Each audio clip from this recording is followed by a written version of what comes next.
Então, vamos iniciar aqui a apresentação do nosso trabalho, né? Pedagogia, históricos sociais e outras tendências. Então, seremos eu, Alexandre de Assis Avelino, Aline Cirilo Farias, Vanessa Ferreira de Souza e Viviane Albernaz Carvalho. Então, a autora do texto é Maria Lúcia de Arruda Aranha, texto Filosofia da Educação, capítulo 16, que foi o que nós escolhemos. Então, é natural que o ser humano não viva só, pois construímos ao longo da nossa evolução uma série de arranjos para melhorar nossa vida. Por isso, a pedagogia histórico-social se desenvolveu fundamentada em uma concepção de ser humano que não vive só, que se desenvolve de forma dialética, ou seja, reavaliando e reconstruindo a partir de conhecimentos pré-concebidos em uma contínua evolução. As teorias pedagógicas sócio-históricas, no entanto, não seguem tão somente uma linha reflexiva. Elas se desenvolveram ao longo da história, orientadas por contexto em que as sociedades viviam. O materialismo histórico, por exemplo, se desenvolveu em um contexto de pós-revolução russa, com cerca de 80% da população analfabeta e uma sociedade semi-feudal, que vivia regida por mão de obra alienada. Então, uma situação de muita fome, né, de falta de emprego para muita gente. A Revolução Russa ela foi baseada nisso aí. O ensino religioso ele foi suprimido e as orientações foram estabelecidas com base no pensamento laico. Materialismo histórico, materialismo dialético, desenvolvido por Marx e Lenin, focava em uma visão de homem pautada no material. O homem é valorizado pelo que tem, contrariamente ao determinismo religioso que defendia a vontade de Deus como concepção causal que determinava o contexto social em que o sujeito nascia e vivia. Então o cara ele era pobre porque Deus queria, né? Moisés Pistrak e Anton Makarenko enfatizavam que as escolas deveriam ter oficinas onde as crianças mais novas aprendiam com materiais mais finos, como papelão e tecido, e as crianças menos novas aprendiam com materiais como madeiras e metais.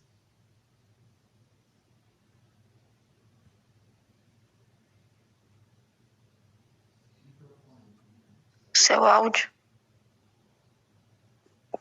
Sou Viviane e falarei agora sobre teorias socialistas.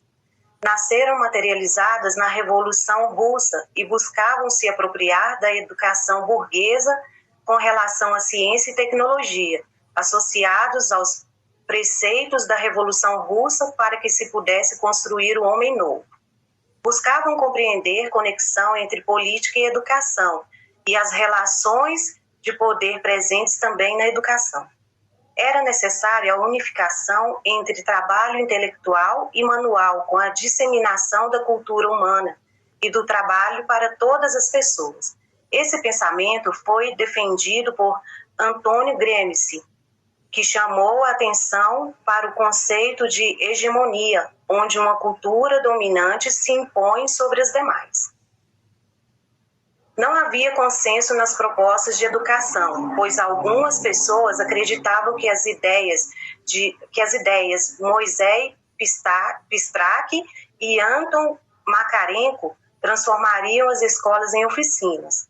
Outro pensador que surgiu dentro do contexto da Revolução Russa foi Vygotsky, que teve por base também o materialismo histórico dialético. Ele defendeu a ideia de que o ser humano está inserido em uma cultura para o aprendizado, fala e outros, não lhe bastando tão somente sua base biológica, ou seja, a cognição seria ampliada no contexto social e cultural.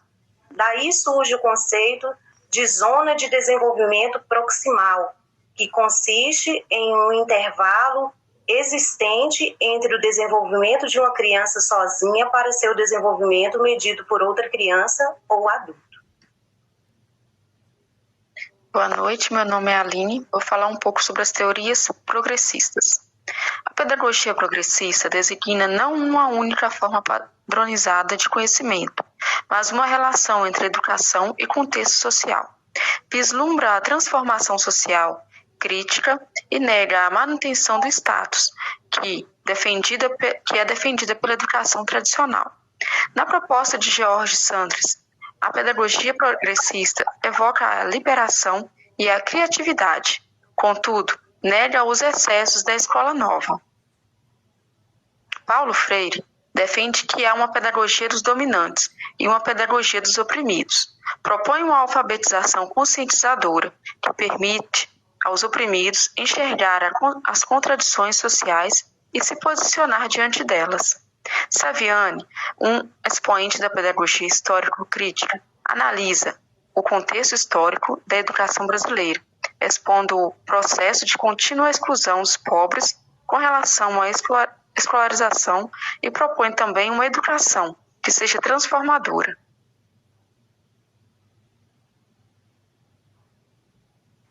Boa noite, meu nome é Vanessa e eu vou falar então sobre as teorias construtivistas.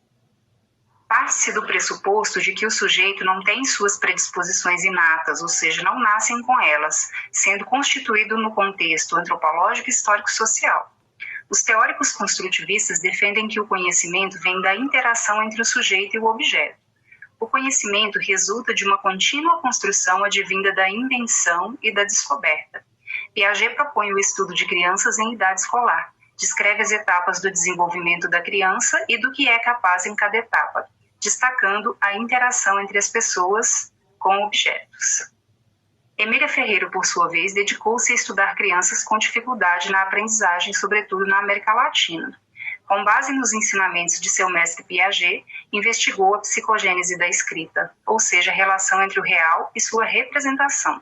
Nesse contexto, as garatujas das crianças não são simples rabiscos, mas interpretações pessoais. Da mesma forma, as crianças, mesmo antes de saberem ler e escrever propriamente, têm suas interpretações com relação às letras, como símbolos e seus significados. Elas têm um papel ativo na sua própria alfabetização.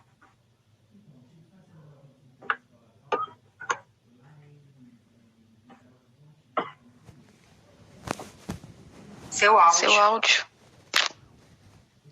Eu estive fazendo uma visita na escola Waldorf, lá em Belo Horizonte, na Pampulha, e aí eu vi essa exposição, esse trabalho, né?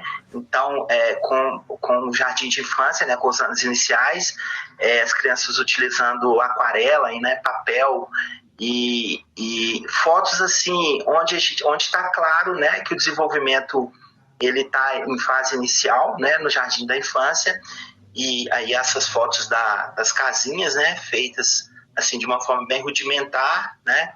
E depois as outras fotos já do ensino fundamental com alguma desenvoltura maior, né? Um material mais bem elaborado, né? Trabalho com madeira, com argila, com cerâmica, né? Então eu achei que isso aí parece bastante com o que a gente está vendo, e lá realmente o padrão de ensino é pautado nessas atividades, né? Então, achei interessante e trouxe assim só para ilustrar o nosso trabalho. Mas é isso aí que foi o nosso trabalho. Um abraço a todos. Muito obrigado.